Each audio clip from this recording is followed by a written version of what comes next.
Muito boa tarde. Boa tarde a todos. Como sabem, encontra-se a decorrer o BioBlitz 2021, que é um evento promovido pela Fundação de Serralves no âmbito da sensibilização e educação para a sustentabilidade, o ambiente e a biodiversidade. E é uma iniciativa que vem contando e conta novamente este ano com o apoio da LIPOR e dos seus municípios associados, a quem muito agradecemos. Neste sentido, este ano temos um programa digital em que se insere um ciclo de conversas online, designado os municípios LIPOR e a biodiversidade. E é nesse contexto que hoje aqui nos encontramos mais uma vez, e eu passaria a palavra, desde logo, aos oradores e ao moderador, não sem antes agradecer a todos os demais, a todos estes, desde logo à senhora vereadora Silvia Costa, a Marta Silva e Paulo Célio Alves, enquanto oradores, e à moderadora Diana Nicolau, a quem passava desde já a palavra, e com o desejo de uma excelente conversa, que certamente será. Muito obrigado. Muito obrigada, Dr. Rui.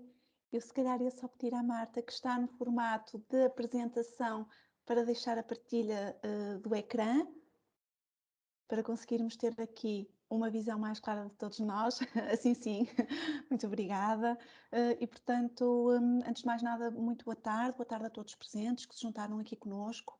Deixem-me também cumprimentar e agradecer a presença então dos nossos convidados, que estão aqui nesta conversa para podermos trabalhar e contextualizar a biodiversidade nos seus municípios e também, claro, felicitar a Fundação de Serralves por esta iniciativa.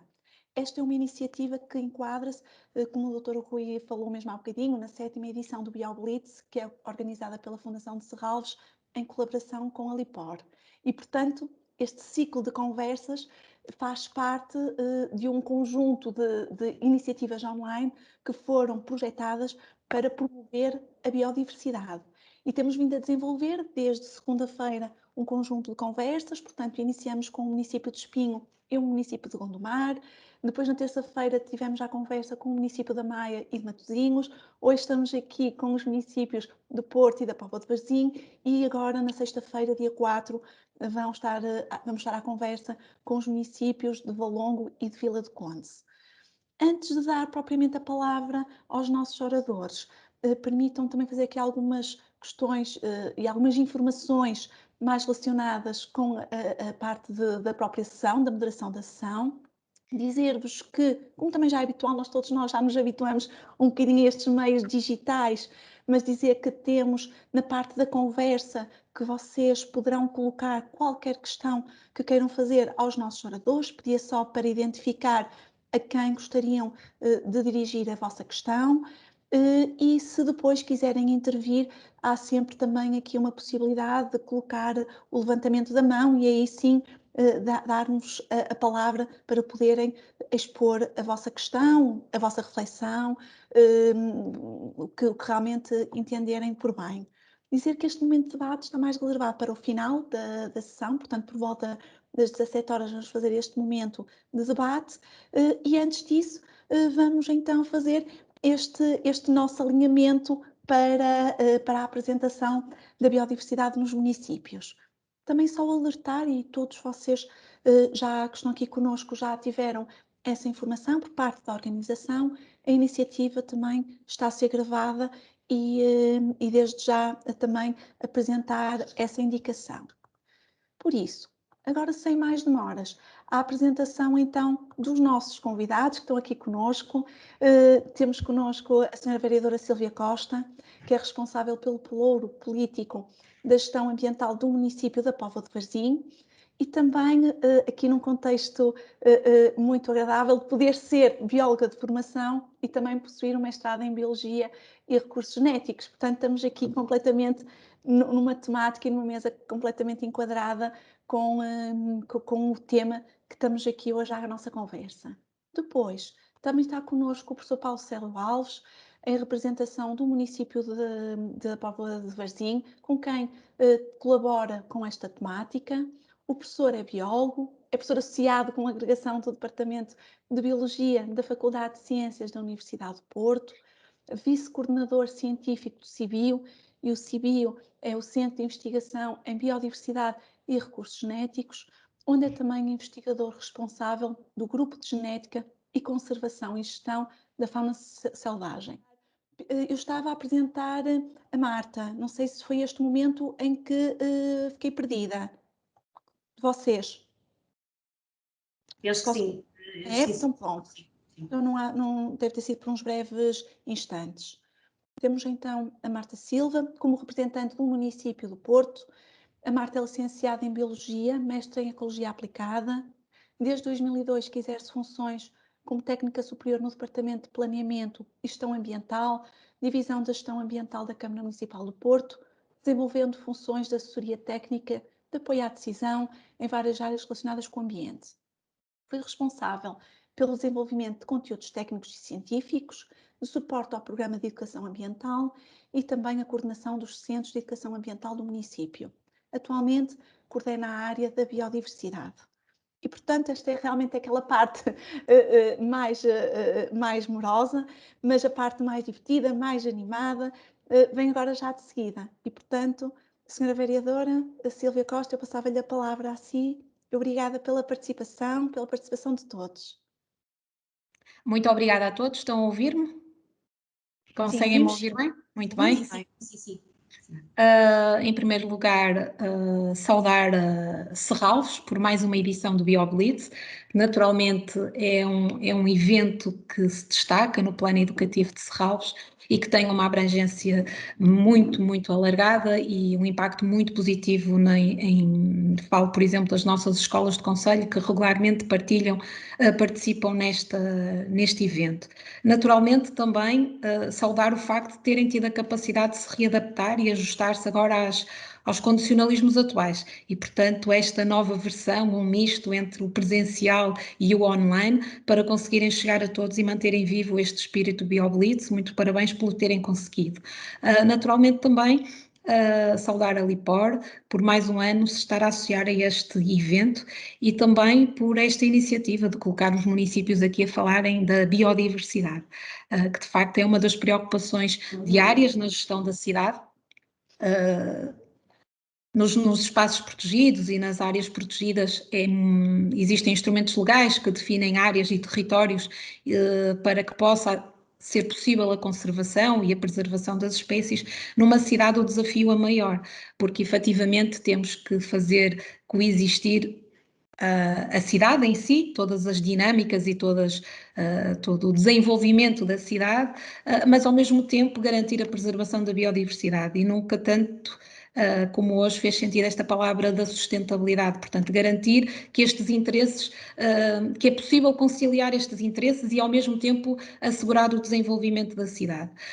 No município da Póvoa, que é o município do qual eu represento e que tenho o pelouro do ambiente a meu cargo, o nosso município aderiu recentemente e assinou o protocolo do Green City Accord, portanto digamos, uma iniciativa europeia que une cidades em torno das questões ambientais e onde o eixo da biodiversidade é um dos eixos fundamentais neste acordo.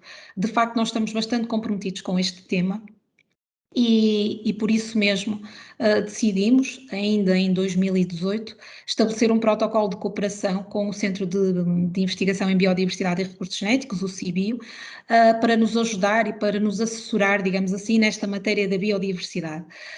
De facto, nós temos feito uma progressão e uma evolução significativa ao nível dos espaços verdes no concelho, mas há um espaço verde que, por força das circunstâncias e da dimensão, assume particular destaque na nossa gestão da cidade, que é o Parque da Cidade, é um parque urbano, que o projeto é do engenheiro Sidónio Pardal, à semelhança da cidade do Porto, que é um projeto que muito nos orgulha, que começou do zero, era uma área de campos agrícolas e que, portanto, todo este projeto levou à criação de um novo espaço. O parque já tem mais de 10 anos de existência, bastantes mais, e sentimos que era chegada a altura, porque o parque o próprio parque foi criando a sua dinâmica, foram aparecendo espécies que não existiam anteriormente, e daí nós temos achado que tinha chegado o momento para fazermos um levantamento da biodiversidade daquele espaço. Portanto, perceber o que é que lá existia, se efetivamente aquele espaço era um espaço importante para a conservação da biodiversidade e também, mais importante para nós, nesta temática da gestão da cidade, perceber o que é que nós poderíamos fazer naquele espaço para o tornar mais atrativo e potenciador da biodiversidade. E é de facto um exemplo daquilo que eu falava há pouco, conciliar o usufruto pelos cidadãos com a preservação da biodiversidade. Tem sido um desafio interessante e com frutos. E de facto este trabalho que nós desenvolvemos com o CIBio foi muito importante também para nos dar aqui orientações e nos indicar o caminho no sentido de um concelho mais sustentável e, de certa forma, promotor da biodiversidade, através, às vezes, da implementação de pequenas medidas de gestão que depois têm um impacto significativo. Portanto, eu hoje tenho aqui comigo o professor Paulo Célio Alves, já meu conhecido de longa data, foi também meu professor, quer na formação no curso de Biologia, quer depois no mestrado, e foi um prazer encontrá-lo agora nestes novos papéis, digamos assim, e tem sido um trabalho muito interessante este desenvolvido entre o CIBio e o município. E, portanto, por isso mesmo eu pedi que ele hoje viesse cá partilhar convosco o trabalho que foi feito no âmbito deste estudo da biodiversidade e que nos deu também luzes para o futuro e muito interessante nesta matéria da preservação da biodiversidade num ambiente urbano. E, portanto, eu agora deixava-vos com o professor Paulo Célio e com o que ele tem para nos falar sobre esta temática. Muito obrigada.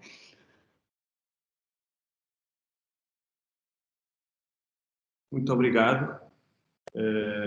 Não sei se me estão a ouvir bem. Sim? Sim. Muito obrigada, Sra. Vereadora, pelas palavras. Muito obrigada pelo convite.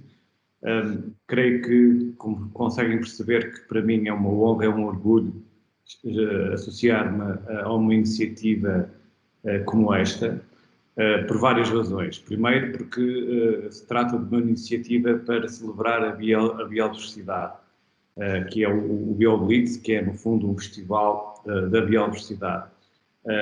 Segundo, porque a biodiversidade a mim diz muito, como já foi referido, portanto, eu sou um dos fundadores e dos responsáveis do Centro de Investigação em Biodiversidade de Recursos Genéticos, do CIBio, e de facto sempre foi e continua a ser a nossa principal missão de estudar a biodiversidade e, no fundo, também demonstrar as suas valências, a sua interpretação e ver como é que chegar a formas sustentáveis de preservar o ambiente e a biodiversidade e as civilizações e a cultura e a população humana, como é que a gente consegue conciliar isso tudo.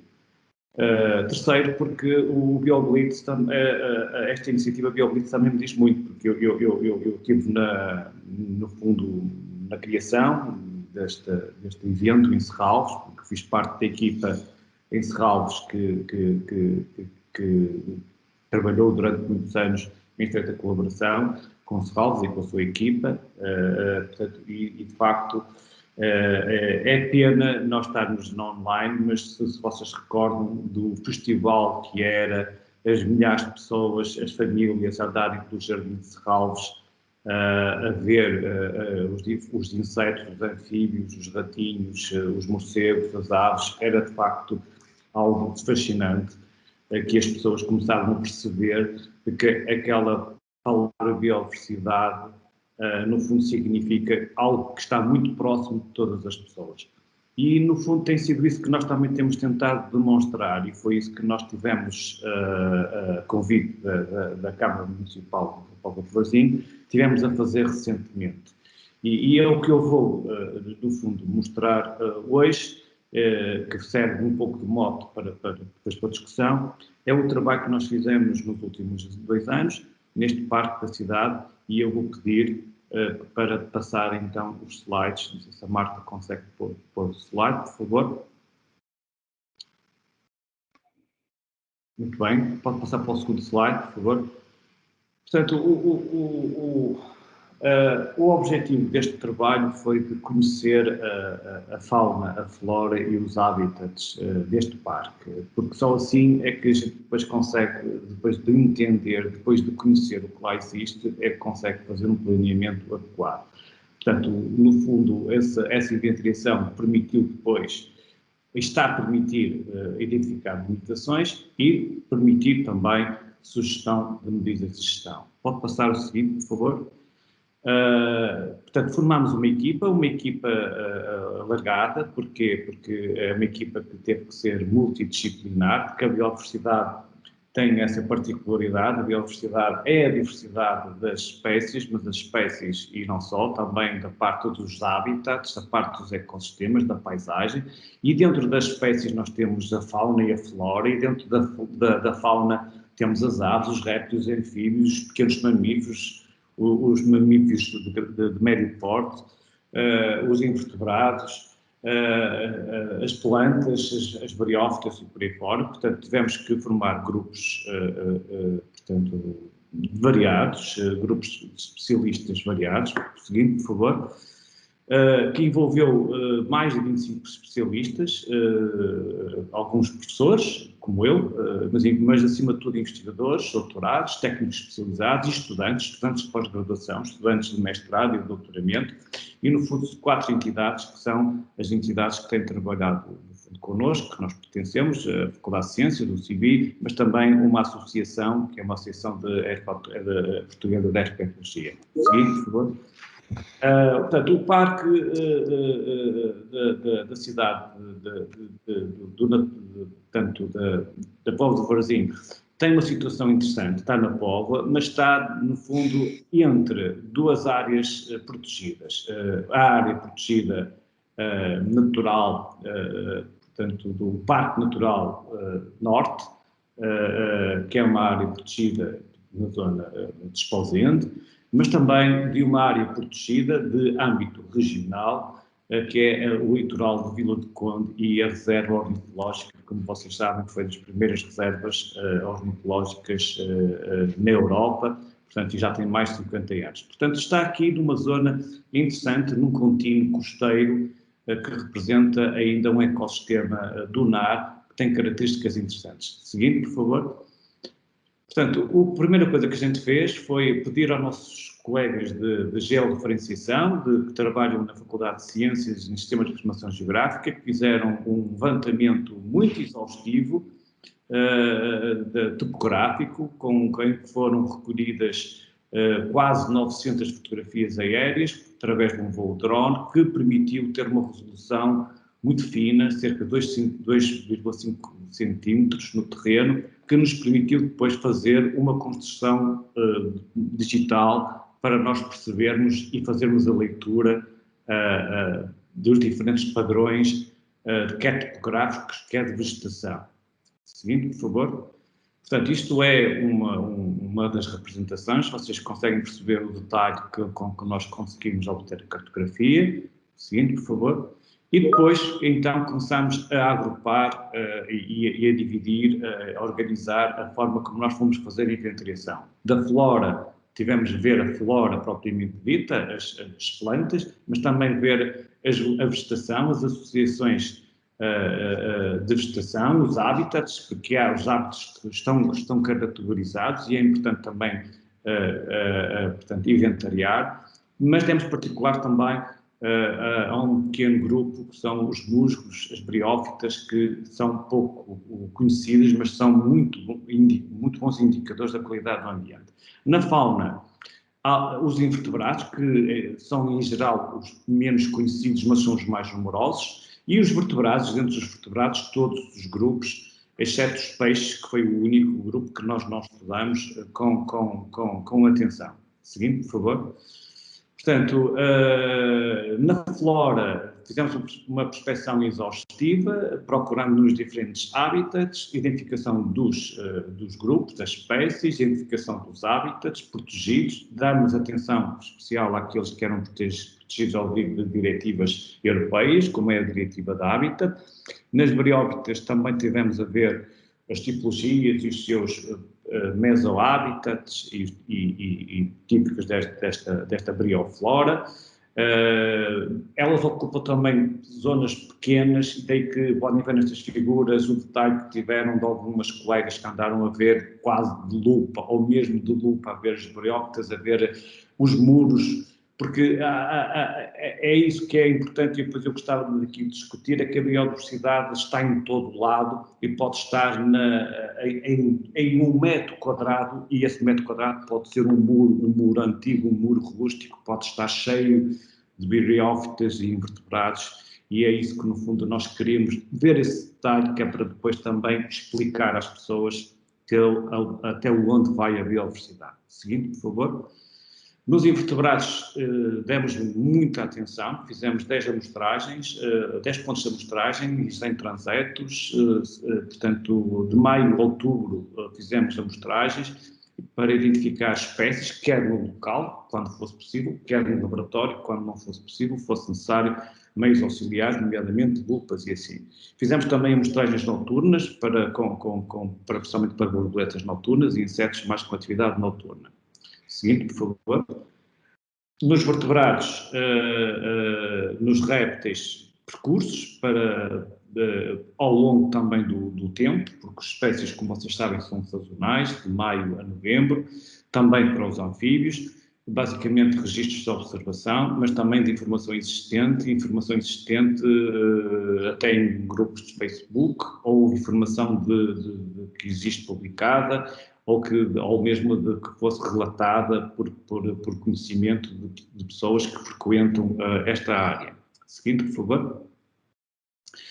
Nas aves demos muita particular atenção, porque é um grupo que vocês vão ver, esta área acaba por ser muito importante, porque fica numa rota migratória. Fizemos visitas distribuídas pelos principais períodos fenológicos do ciclo de vida, observação direta, mas também fizemos, portanto, uma prospecção de bases de dados que existem e que estão disponíveis já online, nomeadamente o BIF, ou o eBird, ou o iNaturalist. Portanto, são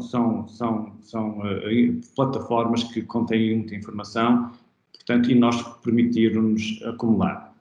Depois, nos mamíferos, recolhemos, acima de tudo, a armadilhagem fotográfica. Tivemos lá implementadas 10 câmaras, fizemos 2 períodos, cerca de 308 noites de fotoarmadilha, para identificar os mamíferos de médio porte. Seguinte, por favor. E nos pequenos mamíferos, capturamos com umas caixas de armadilhas, mas também obtivemos algumas fotografias através da fotoarmadilhagem. Por favor. Nos morcegos, fizemos, acima de tudo, detecção de gravação detecção por ultrassons, e fizemos 2 amostragens, uma em junho e outra em julho. Ora bem, tudo isto, e é uma coisa interessante, é lógico que o facto de haver grupos especialistas potenciou bastante a listagem, mas vocês podem ver que o número de espécies acaba por ser, portanto, bastante considerável para uma zona relativamente pequena e numa zona, portanto, de certa forma, periurbana, junto a um centro urbano. Portanto, foram cerca de 164 taxa, portanto, espécies de flora e também de briófitas, 343 invertebrados e cerca de 145, portanto, aves, e dos outros grupos cerca de 16. Isto é, cerca de mais de 500 espécies de vertebrados e invertebrados, portanto, de fauna, e 164 espécies de plantas, incluindo as briófitas. Portanto, de facto, vem demonstrar que os parques urbanos são muito mais do que zonas de lazer, de passeio, para as pessoas irem passear com as famílias, como deve ser, com as crianças, portanto, correr, estar ao ar livre. Estas zonas podem, de facto, ser repositórios, portanto, serem zonas de proteção de uma diversidade biológica enorme, que deve ser preservada e aumentada. Seguinte, por favor.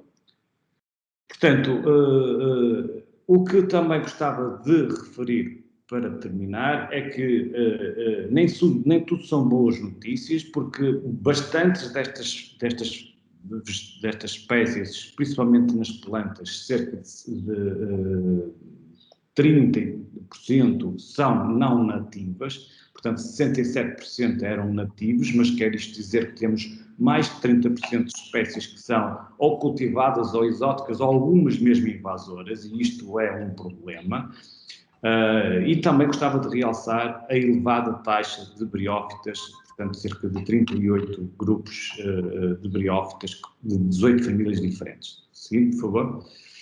Portanto, nos invertebrados, grande parte deles eram insetos, mas também encontramos aranhas, caracóis e colêmbulos, mas a grande parte eram insetos, a maior parte deles até borboletas. Seguinte, por favor. Nos vertebrados, curiosamente, e de certa forma, portanto, estávamos sinceramente a esperar que íamos encontrar mais, apenas encontramos 4 espécies de répteis, mas uma delas, o lagarto d'água, é uma espécie, de certa forma, emblemática, porque é endémica, só existe em Portugal e em Espanha, portanto, e também é de notar que uma espécie introduzida, que é a tartaruga da Flórida, que já estava ali. Dos anfíbios, apenas 3 espécies, mas há aqui um problema que foi observada predação ativa e há grandes, portanto,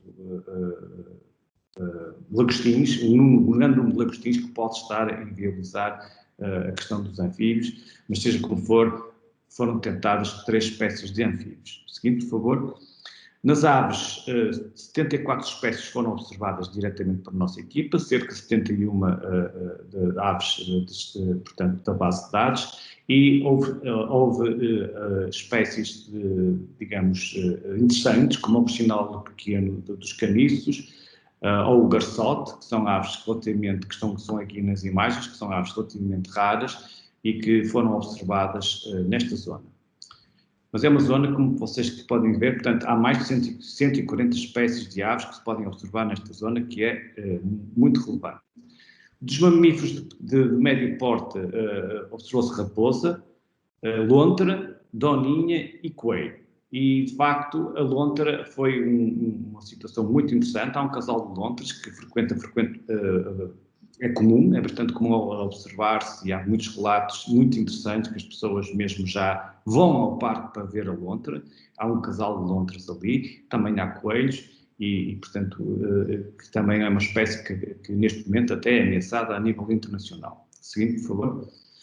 Dos pequenos mamíferos, eu gostava de realçar que há uma espécie que foi detectada, foi descrita há pouco tempo pela nossa equipa, que é o rato do campo lusitano, e que é o Microtus rosianus, que é o que está aí nessa figura, e foi uma das 8 espécies que foram mostradas, portanto, neste parque. Portanto, 8 espécies de pequenos mamíferos, dos quais este ratinho, que é um ratinho, no fundo, basicamente endémico de Portugal. Por fim, dos morcegos, 4 espécies foram detectadas. Acreditamos que há mais, mas o trabalho foi com os detectores de som e foi apenas essas que fomos, portanto, observar. Daí que, seguinte, por favor, conseguem perceber que, de facto, há uma grande variedade, mas também há alguns perigos. E uma das coisas que eu gostava de salientar é que, mais do que a perturbação humana, às vezes a presença de animais domésticos, nomeadamente o gato, acaba por ser prejudicial à biodiversidade. E eu gostava de lançar essa nota porque foi observado frequentemente gatos, e podem ver aí algumas fotografias noturnas com o gato em atividade, e o gato, de facto, embora as pessoas pensem que é um animal que está nas nossas casas sossegadinho, ele de noite é bastante ativo e é um predador nato, é instintivo, e de facto nós detectamos gatos, como era expectável, porque está uma zona muito próxima de um centro urbano, mas detectamos gatos domésticos nesta zona. E pronto, deixo-vos com uma imagem das lontras, das lontras que foram observadas portanto, e capturadas pelas nossas câmaras. Vem aí o dia, foi em 2 de agosto, às 6 da manhã, elas estavam ali contentes e felizes e são frequentemente observadas. Portanto, de facto, é notável a diversidade que existe neste parque, como eu acredito que existirá em outros parques. O que é preciso é conhecer esta biodiversidade, que é para depois podermos planear, adequar as ações de gestão, mas também dar a conhecer as pessoas, porque nós só conseguiremos tornar o planeta mais sustentável se todos nós tivermos consciência da biodiversidade, da diversidade que existe, que está muitas vezes ao nosso lado, está aos nossos olhos, ela não está escondida, ela por vezes a gente não a vê, mas ela está lá. E dar a conhecer é a melhor forma de preservar. Muito obrigado pela vossa atenção. Muito obrigada, professor. E terminar dizendo isso mesmo, reforçando a sua ideia, isto de realmente podermos dar a conhecer o que existe. Como disse, a biodiversidade está em todo lado, não é? Está no nosso metro quadrado, essa ideia é muito expressiva e há realmente essa necessidade e essa importância, saber gerir, saber conhecer para saber gerir e para saber comunicar, não é? Portanto, terminamos muito bem. Obrigada, professor, pela sua intervenção. Eu passaria agora a palavra à Marta Silva para poder fazer a apresentação e contextualização da biodiversidade no município do Porto. Obrigada, Diana. Então, abrir a minha apresentação.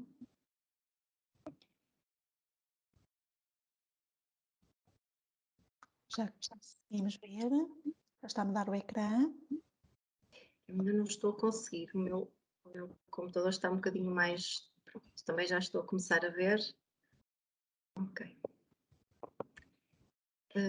Portanto, eu também queria começar por agradecer o convite para estar presente neste evento, agradecer e dar os parabéns a Serralves por terem tido a coragem de organizar este evento, como já foi aqui referido, nesta situação tão complicada em que vamos começando a ter algumas liberdades, mas não, continuamos com muitas restrições, e tomar a iniciativa de fazer um evento como o BioBlitz, e como todos nós que acompanhamos já há alguns anos e sabemos a dimensão que este projeto tem, o impacto que este projeto tem junto à comunidade escolar e das famílias, portanto, a coragem de terem abraçado este desafio de o fazer online, dou-vos os parabéns. E espero que corra tudo bem, que continue a correr tudo bem. Gostava também de agradecer à Alipor, que se tem associado a este evento, a oportunidade de fazer estas conversas com os seus municípios associados, que é sempre muito bom termos esta possibilidade de estar juntos, de fazermos esta partilha, de nos irmos encontrando. Portanto, muito obrigada pelo convite e espero que corra tudo bem até ao fim do evento. A minha apresentação hoje tem a ver com a biodiversidade na cidade, é um bocadinho diferente da apresentação que vimos até agora. Em 2014, o município do Porto definiu a sua estratégia de ambiente. Ela tem 5 eixos e eu penso que podemos dizer que em 3 desses a biodiversidade está presente de forma mais ou menos explícita. Mas o primeiro eixo é onde nós conseguimos ver exatamente o nosso compromisso. Nós queremos ser uma cidade consciente, comprometida com o futuro sustentável e, portanto, o Porto vai continuar a apostar em aprofundar, divulgar o conhecimento sobre a sua biodiversidade, para compatibilizar e preservar num contexto urbano consolidado. Esta ideia já foi aqui falada também pela senhora vereadora. De facto, nós, para protegermos, para conservarmos, temos de conhecer. E nós estamos apostados neste tema. Para além destes eixos e da estratégia de ambiente do município, nós temos também 4 ambições. A nossa ambição agora no futuro mais próximo será adaptarmos às alterações climáticas, inspirarmos na natureza para planear e gerir o território, proteger e valorizar o património natural e promover a transição da cidade para uma economia circular. E em todas estas ambições será absolutamente incontornável não incluirmos a biodiversidade. Ela terá que estar presente em todas estas ambições.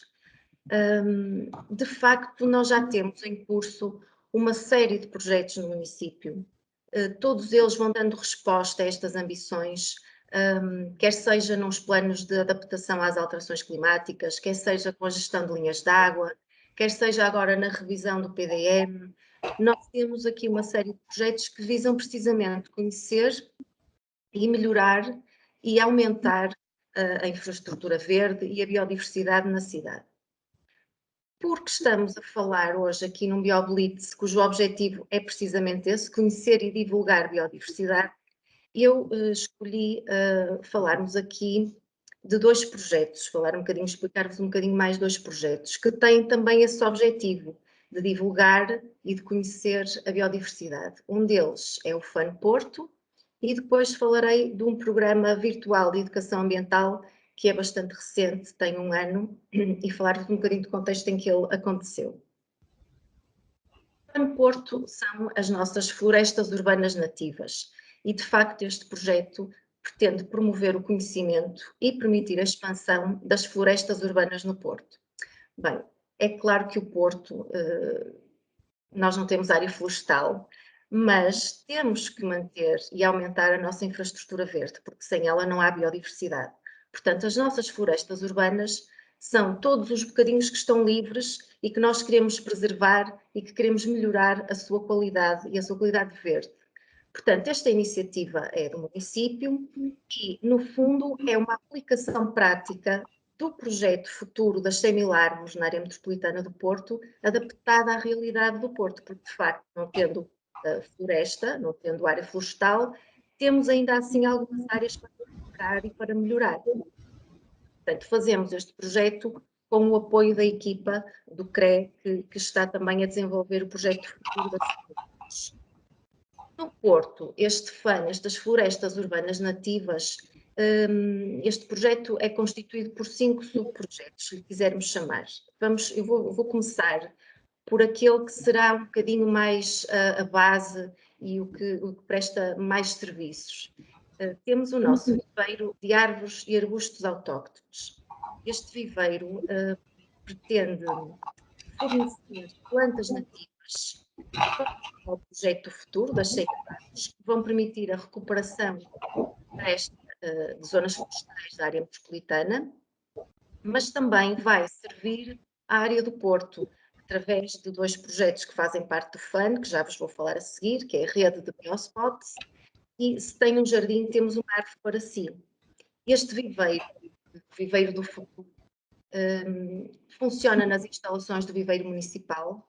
Nós temos a certificação do ICNF como produtores de espécies florestais e produzimos as árvores desde a sementeira, como podem ver aqui nesta imagem, desde a sementeira até as árvores vão germinando, vão incubando, vão estando no nosso espaço, até que depois ou são cedidas no âmbito do projeto futuro ou são utilizadas também na melhoria dos espaços verdes da cidade.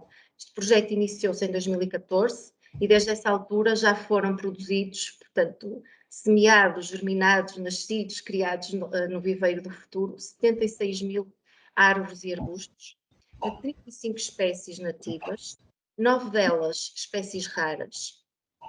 E para este projeto nós contamos muito com a participação e o apoio de voluntários também do projeto do futuro.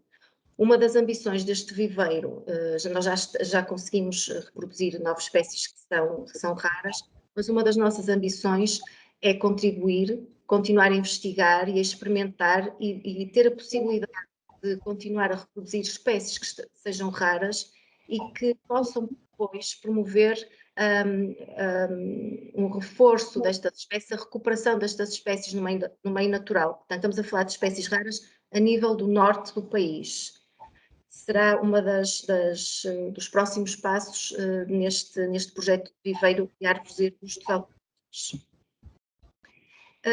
Neste viveiro Nós também produzimos plantas para oferecer aos munícipes. Através desta iniciativa, se tem um jardim, temos uma árvore para si. Já vamos na 4ª edição. Nós fornecemos árvores, oferecemos árvores quer a munícipes, quer a empresas com sede no Porto, que só precisam de ter um jardim, um quintal, um espaço onde as árvores depois possam crescer e possam desenvolver-se. Nesta edição nós oferecemos cerca de 2.400 plantas, sempre de espécies nativas. Os munícipes e as instituições, cada candidatura poderia escolher 10 árvores entre 9 espécies diferentes conforme o espaço que tivessem. Nós oferecemos espécies com porte de árvore, por exemplo, bétulas, que vão crescer e, portanto, é preciso ter espaço para albergar uma bétula. Todas estas candidaturas são analisadas e vemos se realmente as pessoas estão a pedir plantas e espécies para as quais têm espaço, mas também oferecermos plantas de porte arbustivo, como, por exemplo, um jasmineiro do monte, uma gilbardeira, ou até mesmo um pilriteiro, que pode ter um crescimento, pode ser feito também numa sebe. Enfim, espécies que estão adaptadas às nossas condições climáticas e, portanto, de certeza que vão ser fáceis de manter e de cuidar. E porquê é que nós oferecemos árvores aos municípios? Porque, bem, o município só pode interferir e determinar e gerir os seus espaços municipais, mas se nós olharmos para a localização das plantas que foram oferecidas até à 3ª edição, nós vemos que conseguimos distribuir verde, porque a zona muito grande da cidade, ela está toda salpicada de árvores que nós oferecemos e, portanto, todas as árvores que forem plantadas, mesmo em quintais privados, vão ser árvores que vão trazer benefícios a toda a população, a todo o município. Vão ser árvores que vão melhorar a qualidade do ar, que vão sequestrar carbono, que vão manter quintais privados como zonas permeáveis, porque às vezes pode haver a tendência de cimentar uma área, enfim. Se nós tivermos lá uma árvore que foi plantada e cuidada por nós, certamente que vamos manter também esse espaço cuidado e todos nós vamos usufruir, a cidade acaba por usufruir também destes benefícios. Portanto, é por este motivo que nós oferecemos estas árvores. Por outro lado, nós temos também o projeto A Rede de Biospots.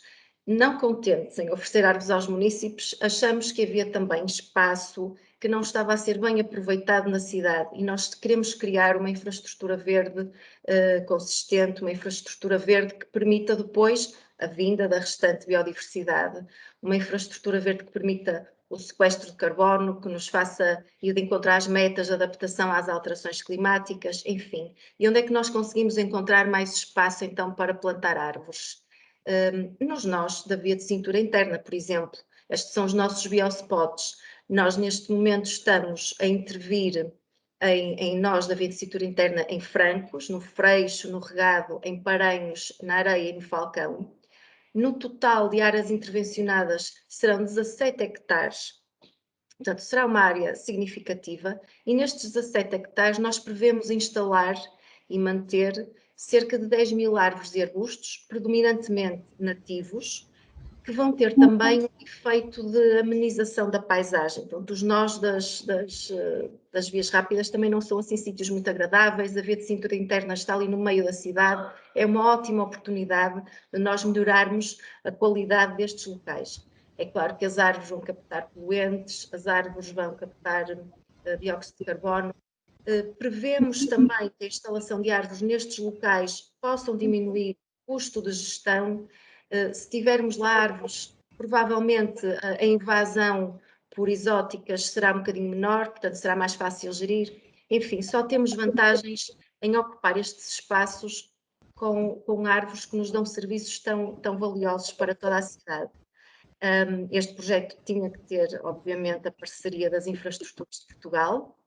Contamos também com a parceria da área metropolitana do Porto e, apesar de as pessoas não acederem a este local, nós temos que cumprir com uma série de regras de segurança e, portanto, temos uma equipa de especialistas de várias áreas, desde a arquitetura até a área da saúde, especialistas de várias universidades que nos apoiam no desenho da plantação destes espaços, para que se faça tudo com segurança. Numa perspectiva mais de divulgação e de conhecimento das árvores como património natural e cultural também da cidade, temos o programa da Rota das Árvores do Porto. Esta divulgação das árvores não é só feita pela árvore em si, mas também pelas histórias que essa árvore já viu. Nós temos jardins muito antigos na cidade, temos árvores com mais de 200 anos na cidade, árvores que assistiram a vários momentos da história da cidade, que teriam muitas histórias para contar, se pudessem falar connosco, e, portanto, a Rota das Árvores tem um pouco esse objetivo, não divulgar só a árvore por si, enquanto espécie, mas também enquanto um elemento com uma grande carga cultural na nossa cidade. Estas visitas são guiadas por especialistas que não têm que ser biólogos, não têm que ser botânicos, muitas vezes são historiadores, muitas vezes são as pessoas que cuidam de espaços privados, porque fazemos estas visitas também em espaços privados com quem temos o privilégio de ter parcerias e que abrem as portas para mostrar não só a sua riqueza em biodiversidade, mas também em história e em cultura do Porto e desses espaços. Nós fizemos aqui um intervalo nestas rotas, mas este ano contamos no fim de verão, outono, retomar este programa da Rota das Árvores. Por fim, o quinto subprojeto do FAN Porto, que está agora a começar a ter intervenção no terreno, é o Porto Biolab. E é um Biolab que nós gostaríamos que este local fosse um espaço de estudo e de experimentação. Nós temos aqui na cidade do Porto a Quinta de Salgueiros, que se situa na VCI. Nós gostamos muito de valorizar a zona da VCI. Uma quinta que está abandonada, portanto está em pousio há muitos anos. É uma quinta típica do Porto, tem uma casa, tem ruínas, tem um património enorme e nós gostaríamos muito de acompanhar esta recuperação ecológica desta quinta e verificar de que forma é que nós podemos gerir um espaço destes, melhorando e aumentando o seu potencial e os seus serviços. Porque, pelo facto deste espaço tão rico ter estado um pouco sem gestão, sem nenhuma intervenção humana, pelo menos no sentido de recuperar, porque tivemos um problema de algum vazamento de entulhos, nós temos neste momento um problema de exóticas invasoras, muitas acácias e muitas outras espécies de plantas invasoras que queremos trabalhar, já sabemos as técnicas que devemos utilizar, mas e depois de as tirarmos, qual será a melhor forma de gerir? Temos uma linha d'água que ainda não está estudada porque o espaço não é assim muito acessível, queremos estudar esta linha d'água, que biodiversidade é que nós podemos ter aqui, de que forma é que nós vamos poder gerir esta zona de bosque e de prado que existe neste próprio local e também divulgar o património cultural, porque o Porto era feito destas quintas, já no seu passado era feito de todas estas quintas, deste tipo de propriedades. Portanto, nós queríamos aqui gerir, melhorar esta qualidade ecológica e perceber de que forma nós, partindo e conhecendo o ponto de partida, como vamos gerir e que ganhos é que vamos ter com as intervenções que formos fazer. E este será, portanto, neste momento estamos na fase em que estamos a consolidar os muros e a vedar o acesso para podermos depois trabalhar e fazer todas as experiências de gestão deste espaço. Em relação ao programa virtual de educação ambiental, pronto, isto foi a adaptação aos novos tempos. A biodiversidade sempre foi um tema muito forte no programa de educação ambiental. Sempre tivemos muitos projetos de divulgação da biodiversidade, até porque a rede de centros de educação ambiental do município situa-se nos espaços verdes da cidade e, portanto, nós teríamos que tirar partido dessa natureza e explorar e divulgar e levar este conhecimento até ao nosso público-alvo. Entretanto, fomos obrigados a confinar e a nossa questão foi como levar a natureza até às pessoas, porque sentimos que isso era uma necessidade muito grande. A certa altura tínhamos salas de estudo que começaram a dar apoio aos seus alunos online, a fazer atividades com eles, era o nosso público-alvo, eram participantes nas nossas atividades e pediam-nos muito para continuarmos a fazer atividades com eles. E então a nossa resposta foi: vamos fazer então um programa virtual de educação ambiental, que começou com 3 programas que tinham por objetivo precisamente divulgar a biodiversidade na cidade. O primeiro programa foi o de Binóculos no Sofá, que tem como objetivo dar a conhecer uma espécie animal ou uma planta que existam na cidade e que facilmente são reconhecidos da nossa varanda, do nosso quintal, de qualquer local onde nós estivéssemos confinados. O nosso mote foi: fica em casa que nós levamos a natureza até ti. O segundo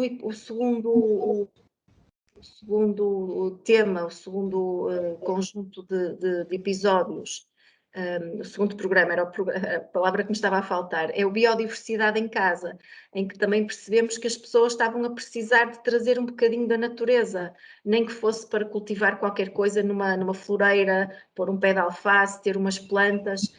Tudo atividades que nós também já fazíamos nos centros de educação ambiental e que nos percebemos que as pessoas gostariam de fazer em casa e que nos estavam a pedir.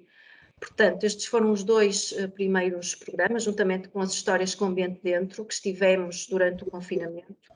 Hoje em dia já temos mais 3 programas, sempre com a biodiversidade aqui por trás, na natureza a brincar, num ambiente descomplicado, mesmo no Ateliê da Boa Vida, onde nós damos sugestões para uma vida mais sustentável. Portanto, a biodiversidade está sempre aqui omnipresente. Portanto, já fizemos um ano em abril. Estes 6 programas já tiveram 68 episódios, 35 mil visualizações, deixam-nos muito satisfeitos. Sabemos que salas de estudo e escolas, professoras que habitualmente faziam as atividades connosco, nos continuam a seguir e, portanto, é muito interessante saber que conseguimos continuar a promover o crescimento da biodiversidade, mesmo nestes momentos tão estranhos que estamos agora a atravessar. Entretanto, já temos um estudo de gravação, porque fizemos tudo em casa inicialmente, já compramos equipamentos e, portanto, acho que é um formato que veio para ficar. Eu espero não ter sido muito maçadora e agradeço mais uma vez a oportunidade. Passo a palavra então à Diana. Obrigada, Marta. Eu ainda penso que ainda estou... já não estou a partilhar, não. Não está a partilhar, já não. Entretanto, eu vou reforçar aqui uma questão que também já coloquei no site, pedindo, por favor, para desligarem os microfones, está bem? Para podermos ter uma audição mais clara daqui dos nossos convidados. Também reforçar que, se quiserem, então temos aqui o chat ou mesmo a opção de poderem levantar a vossa mão e poder colocar diretamente as vossas questões, as vossas partilhas. Mas para isso eu tenho aqui agora uma curiosidade e que vou eu dar o pontapé de saída aqui neste nosso debate. Portanto, sabemos que Portugal é um país rico em património natural, detentor de espécies de flora e de fauna associadas a uma grande variedade dos ecossistemas. Temos a nossa Estratégia Nacional para a Biodiversidade, portanto, em alinhamento com a Estratégia Europeia para a Biodiversidade. E, aliás, nós vimos precisamente a grande variedade de espécies de fauna e de flora nas apresentações que tivemos aqui hoje. Eu gostaria aqui só de realçar, de salientar a riqueza e a diversidade de fauna e de flora que está associada ao cordão litoral que abraça a região da Póvoa de Varzim, por ser muito característica desta área, e também aqui salientando uma outra área que está relacionada com o Porto, que é desde a implementação, e há bocadinho a Marta falou precisamente nisso, quando o Porto apresentou o seu roadmap para a economia circular, havia aqui uma grande ambição na projeção de espaços verdes sustentáveis. Por isso, complementarmente a que haja apresentações, quer do professor Paulo, quer também da Marta, salientar aqui algumas especificidades dos próprios municípios. E agora, aqui a minha curiosidade, que é como é que tem sido a aceitação da parte da comunidade, por parte dos municípios, face a estes projetos que têm vindo a ser desenvolvidos. Aqui, saber um bocadinho mais da vossa experiência, daquilo que são o feedback dos próprios municípios, estão mais próximos, qual é que tem sido a aceitação deles a estes projetos? Não sei se podia começar, professor Paulo, não sei a senhora vereadora se quer partilhar connosco, se calhar estando mais próxima dos municípios, a experiência, portanto... Sim, posso partilhar um bocadinho. O parque, e começando pelo Parque da Cidade, como o professor disse, a equipa que esteve envolvida no estudo também fez questão de recuperar registros das pessoas que visitam o parque. Portanto, o Parque da Cidade tem um grupo de amigos, tem um grupo no Facebook que são os amigos do Parque da Cidade, e onde as pessoas que o visitam partilham os registros da biodiversidade que por lá vão encontrando. E há pessoas que fazem isto de uma forma quase profissional, diria. Portanto, que vão lá munidos com os equipamentos de observação, com câmaras fotográficas com muita qualidade e que fazem registros fantásticos. Aliás, o primeiro registro que eu tenho da presença da lontra foi precisamente de alguém que lá esteve e que filmou a lontra a nadar no lago que temos no Parque da Cidade. Isso foi uma coisa, foi um motivo de orgulho para todos e de grande satisfação sabermos que ali num parque que é urbano, que está ali mesmo num enclave da A28, com as principais vias de acesso à cidade, e termos ali uma espécie tão carismática. E depois, mais interessante ainda foi, com resultados de tudo, sabermos que tínhamos um casal lá. Claro que o facto delas terem sempre muita comidinha disponível com o lagostim no nosso lago também ajuda, e portanto não procuram outras paragens porque ali estão bem. Temos também uma zona no lago, uma zona mais reservada, que é uma ilha e que no fundo funciona ali como o refúgio deste casal. E isto para vos dizer que de facto as pessoas têm muito interesse por tudo o que está relacionado com a biodiversidade e as espécies que existem e que vão sendo destacadas. No âmbito deste trabalho, nós tínhamos pedido também ao CBIO esta colaboração, no sentido de destacarem as espécies mais emblemáticas, ou que faria sentido destacar, para estabelecermos um percurso interpretativo e, portanto, poder tirar um bocadinho mais de partido desta infraestrutura natural, que é o Parque da Cidade, para fins pedagógicos e educativos. Portanto, nós temos os painéis praticamente concluídos, iremos ainda instalá-los no local em breve, muito em breve, e essa é uma forma também de envolver as pessoas. E era algo que também já nos tinham dado a indicação. As pessoas que visitam o parque também já tinham partilhado connosco o interesse de terem ali algum suporte, porque podem fazer a visita com a nossa equipa de educação ambiental e terem uma abordagem mais educativa do espaço, mas há pessoas que o fazem de uma forma livre, não é? Com a família, e já nos tinham transmitido este interesse de terem ali um suporte mais educativo que os ajudasse também a interpretar melhor as espécies que ali estão a observar. Portanto, da parte da população há muito este querer saber mais sobre as espécies que existem. Por outro lado, nós também, à semelhança do Porto, como temos, estamos integrados no projeto das 100 mil árvores, do CRE, e essa tem sido também uma ação com uma procura enorme, quer por parte de voluntários, quer por parte das escolas. E temos também fomentado estas florestas urbanas um bocadinho com a participação quer destes voluntários, quer da comunidade escolar, que todos os anos, e isto é mesmo verdade, todos os anos, todas as escolas nos solicitam uma ação de plantação. Portanto, poderem participar, poderem colaborar neste processo de reflorestar, digamos assim, a cidade e de criar estas florestas urbanas, como também está no nosso plano estratégico, também identificado como uma das medidas fundamentais na preparação do nosso território para se tornar mais resiliente face àquilo que são as alterações climáticas, que já todos vamos sentindo um bocadinho na pele, mas pronto, que se perspectiva que este processo seja ainda um bocadinho mais acelerado. Pronto, isto para vos transmitir que, de uma forma geral, a aceitação das pessoas é muito grande e eu noto e sinto que há um interesse crescente por parte da população. Um envolvimento crescente, exatamente. Aquilo, eu acho que, e se calhar aqui o professor Paulo Cela até pode complementar um pouco esta ideia que eu trazia e que também vai muito de encontro àquilo que esteve precisamente a falar, que é o facto o chamado citizen and science. Portanto, cada vez mais aquilo que se sente é que as pessoas, e este envolvimento que a senhora vereadora retratou, é precisamente uma forma das pessoas se envolverem, estarem mais ativas, poderem contribuir muito naquela perspectiva de citizen science, portanto, levar a ciência e ser os próprios cidadãos, os próprios municípios, a interpretação e a identificação e a cadastrar também os próprios problemas que possam, entretanto, vir a ser descobertos. E é um bocadinho esta ideia, não acha, professor Paulo?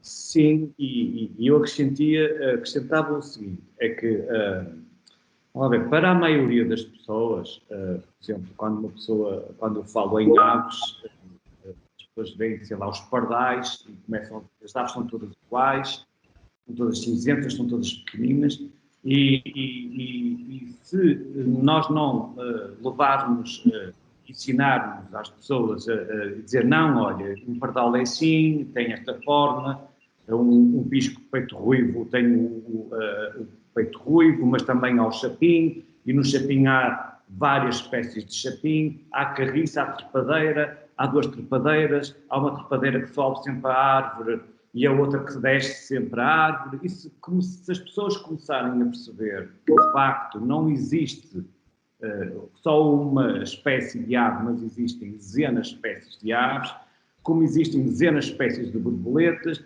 como existem anfíbios que cantam à noite que nos transformam, de facto, nos transportam para zonas mais relaxadas, mais naturais.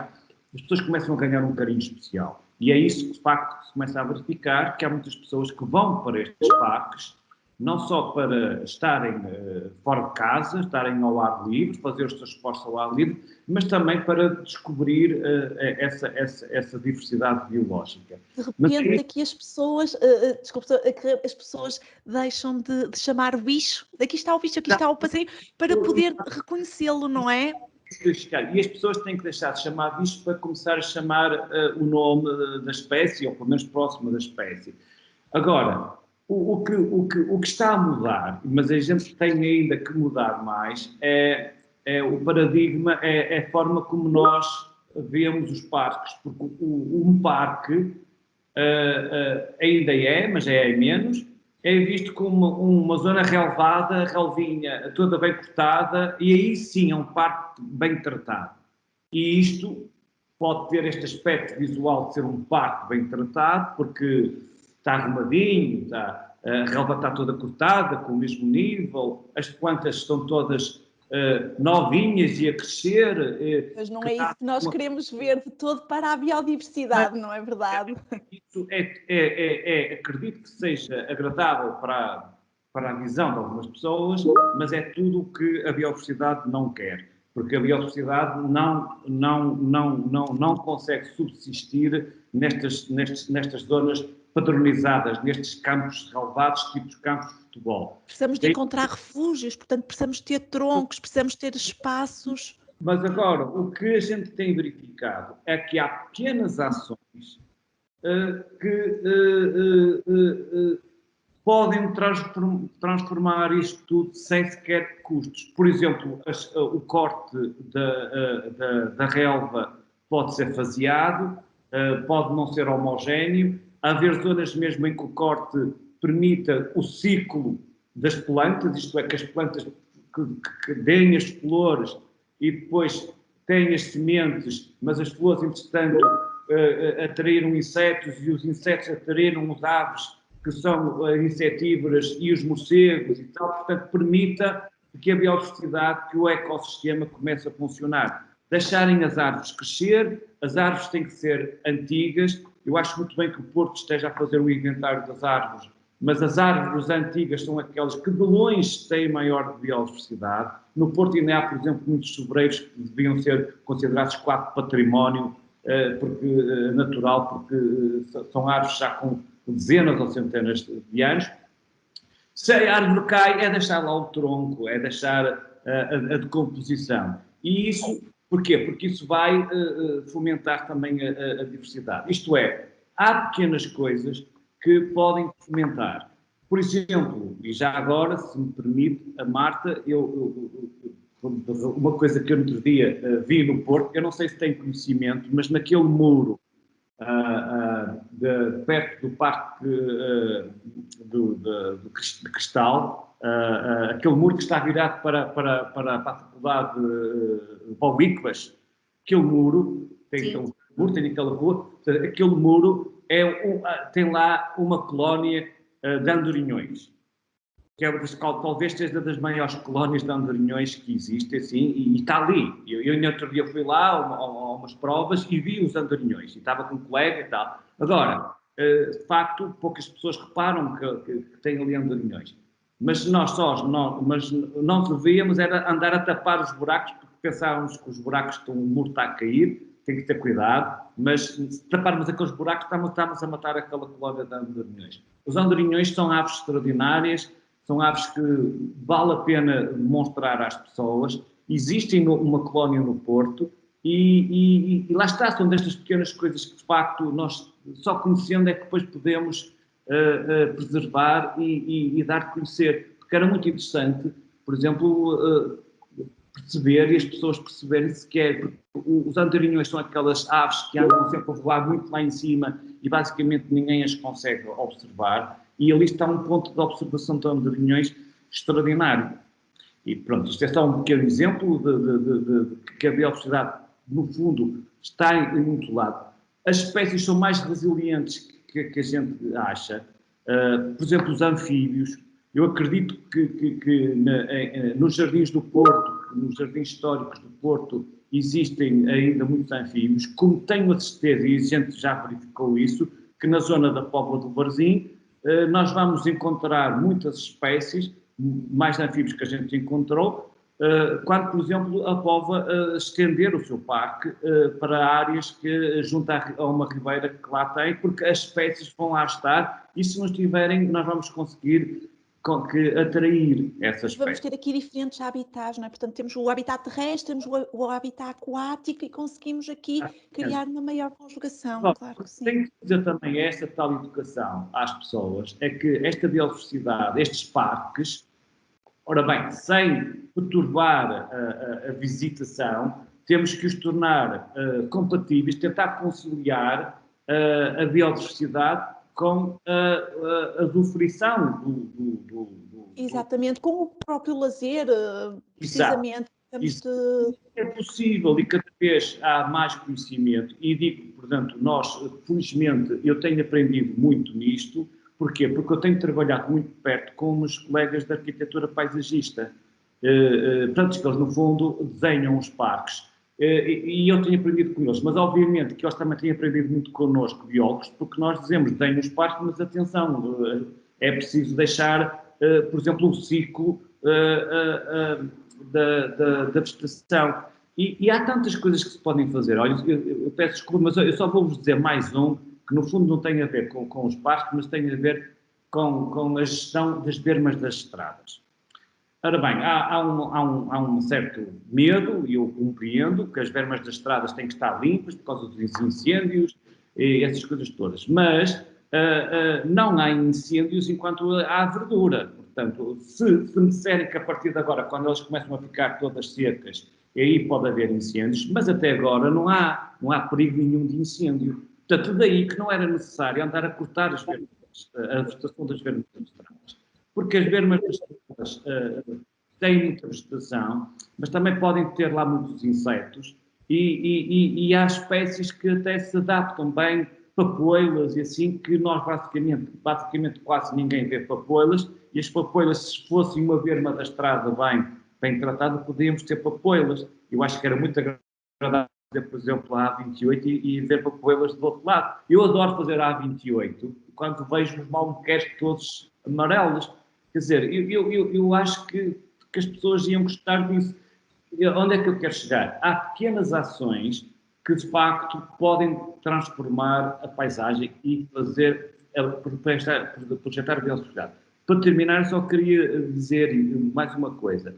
O que se estão a fazer nos parques, o Porto, Póvoa de Varzim e outros municípios, é muito importante porque também pode ser de exemplo para que as pessoas possam transportar para as suas casas. E isso era muito importante também nós criarmos esta dinâmica. Isto é, levar a biodiversidade também para as nossas casas. Eu próprio posso dizer que já fiz essa experiência. Eu numa casa que tenho um jardim, eu fiz um pequeno lago e tenho um chilrear. Eu corto todos os dias com um chilrear de anfíbios, de rãs e relas e tritões. E obviamente com isso já existe muito mais aves. Tenho chapinhos a fazer ninhos porque por lá uma caixa ninho. E são coisas tão simples como, na altura comprei uma tela, fiz um lago. Estamos a falar de, sei lá... E tudo isso, professor, e tudo isso que falou mesmo a nível das estradas, quando fazemos as viagens de carro, o facto de nós podermos ter uma paisagem mais biodiversa, isto no fundo há um conjunto, que não é, os chamados serviços dos ecossistemas, que nos trazem felicidade, portanto, que nos trazem bem-estar, isso é tudo uma outra dimensão que está para além, muitas vezes, daquilo que é possível tangibilizar, mas que é muito importante para a nossa vida.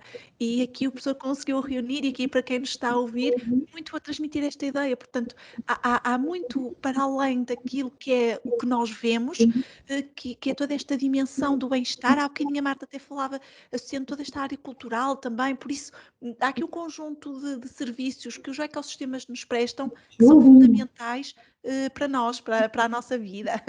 E agora, Marta, só para lhe passar a palavra, também perceber da parte do município do Porto qual é que tem sido esta aceitação destes projetos. E o professor até terminou a sua intervenção a falar de podermos levar a biodiversidade para a nossa casa, e vocês já estão a potenciar um projeto muito próximo disso, levando a árvore, não é? Qual é que tem sido a aceitação? Qual é a leitura que vocês fazem?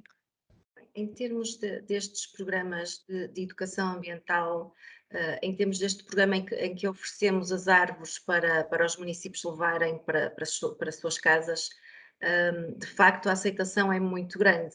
Nós, esta quarta edição em que oferecemos árvores, no espaço de 2 semanas, nós tivemos quase um mês de período de inscrição. Nas 2 primeiras semanas tivemos um aumento enorme, um grande número de inscrições a chegar, portanto as pessoas estão a procurar cada vez mais levar de facto a natureza para casa.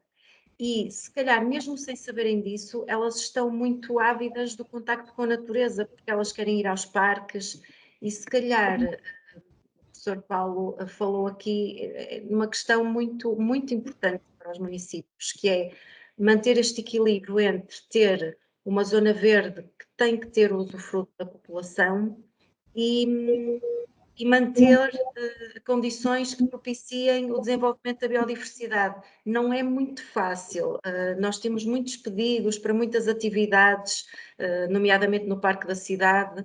As pessoas querem imenso estar em contacto com a natureza e depois nós temos que fazer aqui esta gestão, porque queremos que as pessoas venham, porque isso também as faz sentir melhor, isso faz-las sentir que têm qualidade de vida, e têm de facto, e também se não vierem, se não se apropriarem desses espaços e se não conhecerem o que lá está, depois também não vão saber defender ou não vão saber valorizar. Portanto, é muito importante termos os municípios a usufruírem dos espaços verdes, mas depois também é aqui um equilíbrio um bocadinho frágil. Nós, para além destes programas, foi engraçado falar na questão da construção do charco. Nós temos um programa para famílias, que é o Ambiente em Família, onde fazemos aliás, a edição do ano passado foi dedicada à biodiversidade, que ficou assim um bocadinho a meio por causa da pandemia, e uma das atividades que já fizemos foi a construção de um charco. Fazemos saídas noturnas para ver anfíbios, fazemos percursos interpretativos com vários especialistas, e são as atividades que mais adesão têm por parte das famílias. É isto, é virem conhecer coisas que nem imaginavam que poderiam existir. E, Marta, só aqui, só um parênteses, também aproveitando o que acabou mesmo de dizer, Sente que o período que nós já estamos a viver há um longo tempo, há cerca de 1 ano e meio, portanto, a crise pandémica instalada por causa do Covid-19, de alguma forma aproximou mais as pessoas à importância de fruição destes espaços livres, a importância da biodiversidade. Tem essa sensação? Eu não tenho dados que me permitam inferir uma conclusão, mas a minha percepção, muito empírica, é nesse sentido. Eu acho que as pessoas perceberam que estar ao ar livre e estar em contacto com a natureza é uma mais-valia, até porque quando nós estamos num contexto fechado, temos muito mais regras e muito mais limitações, agora neste desconfinamento, e estar ao ar livre já permite um bocadinho mais de liberdade, já permite um bocadinho mais de pessoas. Portanto, eu acho que até por aí as pessoas perceberam que é importante estarem em contacto com a natureza. Eu acho que, em alguns casos, a natureza constituiu um refúgio a este confinamento que nós fomos obrigados. Portanto, perdermos uma liberdade faz-nos valorizá-la ainda mais. Fechar-nos dentro de um apartamento faz-nos dar ainda mais valor àquilo que deixamos de ter. Por isso é que nós também, os programas do Biodiversidade em Casa foi um bocadinho isso, foi vamos pôr qualquer coisa verde e de natureza e de biodiversidade em casa, nem que seja um tomate de cereja, um pé de alface ou uma salsa a crescer na varanda, não é? E também esta ideia muito da crise que nós estamos a viver, muito aliada ao facto, e também tem sido amplamente divulgado, o facto de nós estarmos a invadir o mundo natural. Portanto, isto era uma consequência inevitável daquilo que é a nossa ação, não é? Enquanto ser humano, e portanto era algo que é o que é referenciado, portanto é um aldecar, é algo que realmente em algum momento iria acontecer. Portanto, não sabíamos com que gravidade, mas que era algo que já estava identificado pelo facto da nossa ação, não é? Nós fazemos parte da biodiversidade, nós somos biodiversidade. Nós também somos seres, nós também somos mamíferos, não? Às vezes esquecemos disso. E, portanto, se aquilo que está à nossa volta, se o meio ambiente, se a natureza, se a biodiversidade estiver bem conservada, tiver valor, nós só beneficiamos com isso. De facto, se calhar para muitas pessoas foi uma surpresa estarem afastados, perceberem que a comida vem de outros sítios que não as prateleiras do supermercado, não é? Este equilíbrio da natureza só nos traz benefícios porque nós também fazemos parte desse equilíbrio. E normalmente nós somos um elemento que traz alguma disrupção e depois também temos que sofrer as consequências. As consequências, exato. Agora temos o planeta a virar-se contra nós. Claro que está a ficar sem gelo, temos que pensar também que nós somos beneficiários e prejudicados conforme tratamos a biodiversidade. E agora, pronto, temos falado de como é que é a aceitação dos munícipes. Eu gostava só que pudessem partilhar connosco, e aqui provavelmente até já dando a palavra à senhora vereadora Sílvia Costa, quais são as principais barreiras que um município, e podendo dar como exemplo o próprio município da Póvoa de Varzim, portanto, enfrenta naquilo que é a integração das estratégias de biodiversidade, por exemplo, numa política de gestão ambiental. Como é que, se tivéssemos que pensar nas principais barreiras, o que é que poderíamos aqui elencar como algo que dificulta a ação do próprio município? Serão as pessoas que de alguma forma não estão despertas?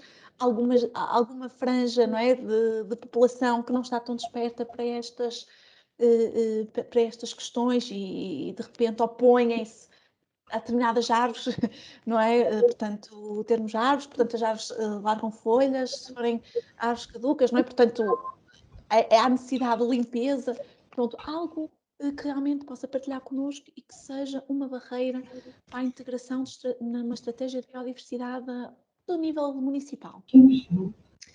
Assim, eu diria assim, de repente, que o principal obstáculo serão mesmo as pessoas, porque eu acho que 80% das reclamações que recebo referem-se a questões relacionadas quer com árvores, portanto, ou porque estão a levantar os passeios, ou porque largam muitas folhas, porque entopem os caleiros das casas, porque obrigam a limpar o passeio de casa muitas vezes, enfim.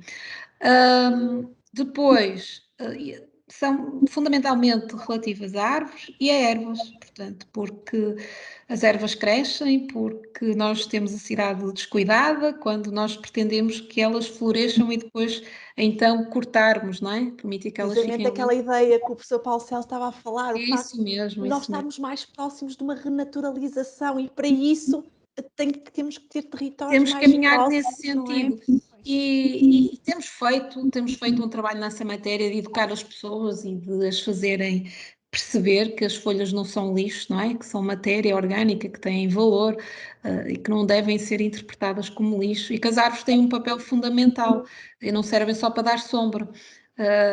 E que nós não podemos viver numa cidade onde onde elas não existam, não é? Porque a cidade fica um local muito inóspito para vivermos. Mas isto são desafios diários na gestão da cidade.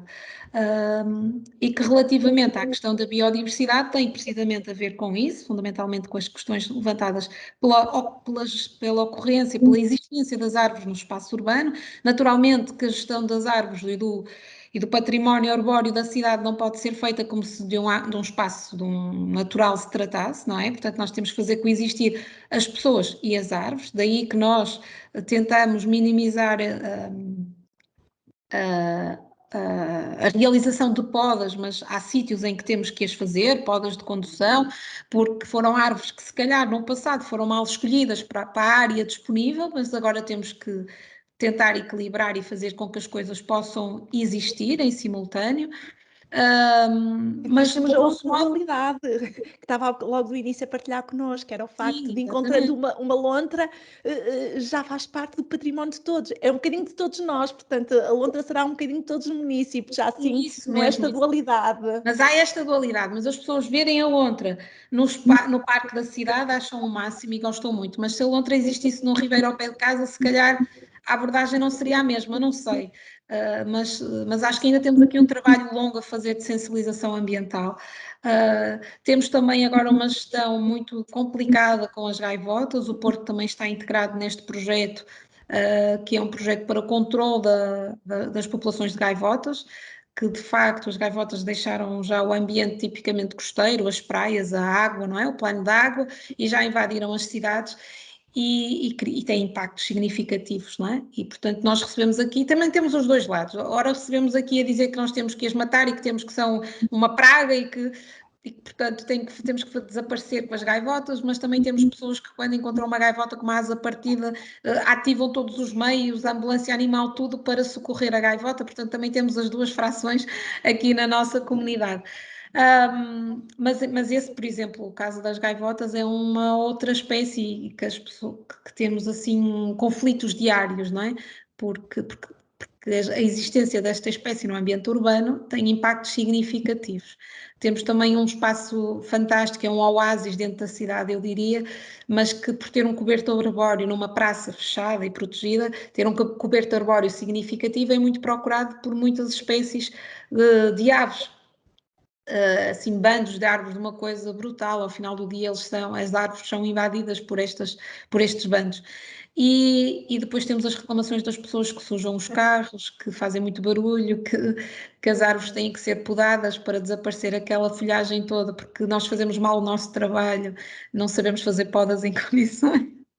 E, portanto, isto eu diria assim de uma forma transversal que o principal obstáculo são de facto são as pessoas, não é? E uma franja da população. Sentimos que há de facto um interesse crescente e há pessoas que valorizam o facto de não cortarmos os prados todos, mal começam a florir. Portanto, eu sinto que há uma preocupação crescente pelos espaços verdes, pela existência de coberto arbóreo, mas ao mesmo tempo temos esta dificuldade de gerir diariamente estas reclamações com estes elementos da biodiversidade na cidade. Em conjunto. E agora, até porque já estamos quase na nossa reta final, embora tenhamos aqui ainda muitos assuntos para poder abordar, eu, Marta, queria só também que pudesse partilhar connosco a semelhança do município da Póvoa de Varzim, qual pode ser a maior barreira, aquilo que podem identificar, aquilo que considera como maior barreira, então, para a integração da biodiversidade aqui num contexto mais urbano. Nós também temos algumas reclamações com a situação das gaivotas. De facto, temos essa questão.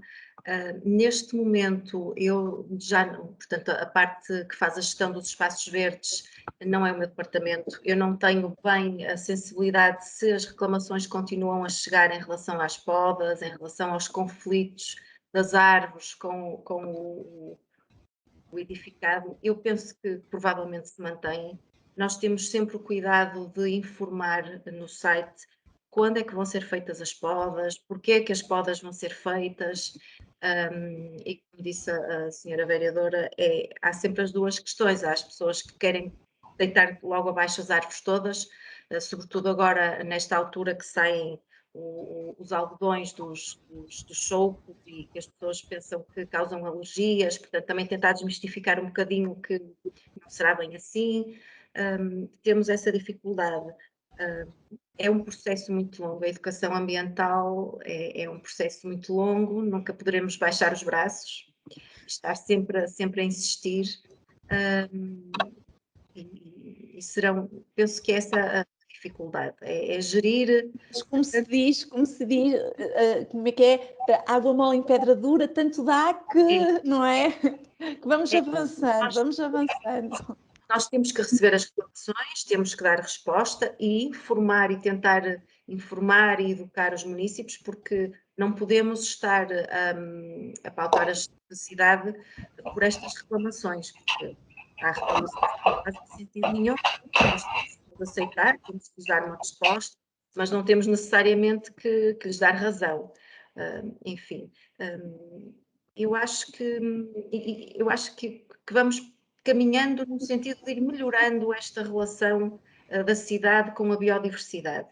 Eu acho que sim, sobretudo agora a questão da adaptação às alterações climáticas também veio trazer, dar uma força nova à biodiversidade.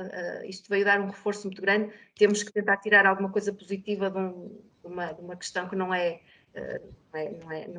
positiva, mas pronto, temos que tentar tirar um partido disso e tentar investir sempre na educação das pessoas, na divulgação, no conhecimento, na informação. Informar, divulgar é essencial. E realmente a importância do tema que falou, as alterações climáticas ganharam uma grande visibilidade, não é? Face a todos os condicionalismos que vivemos e todas as situações que tornam o tema já não é, já é um tema urgente, já é classificado dessa forma, portanto, e da emergência climática, no fundo, a biodiversidade começa agora a ter a mesma visibilidade, a mesma importância, diria eu. Se nós olharmos um bocadinho para aquilo que são os riscos que estão identificados, que foram identificados no World Economic Forum, neste Fórum Mundial da Economia, a perda da biodiversidade é apontada como um dos 5 principais riscos ao nível quer da probabilidade, quer de impacto para a próxima década. E, portanto, é fundamental nós podermos ter estas temáticas sempre em cima da mesa, e os nossos municípios associados, efetivamente, como vimos na conversa de hoje, como temos assistido esta segunda-feira, têm na agenda de gestão, na agenda política, na agenda de educação, a biodiversidade como um dos temas prioritários. E, portanto, é muito isto que nós também, nestas conversas, queríamos vir demonstrar aqui hoje. E, por isso, agradecer à Sílvia Costa, agradecer ao Paulo Célio, agradecer à Marta Silva estarem aqui conosco, agradecer a todos os presentes por também se poderem envolver e para conhecerem um bocadinho mais destas temáticas e se terem juntado a nós. eu não me queria deixar só de ir embora sem poder também alertar que na sexta-feira termina a nossa última conversa e, portanto, podemos nos juntar aqui para termos então na sexta-feira, estarmos à conversa com Vila de Conde e com Valongo, não é? Por isso, a todos, resta-me agradecer um resto de bom dia e um particular agradecimento aos nossos convidados por estarem aqui conosco. Um bom feriado, neste caso.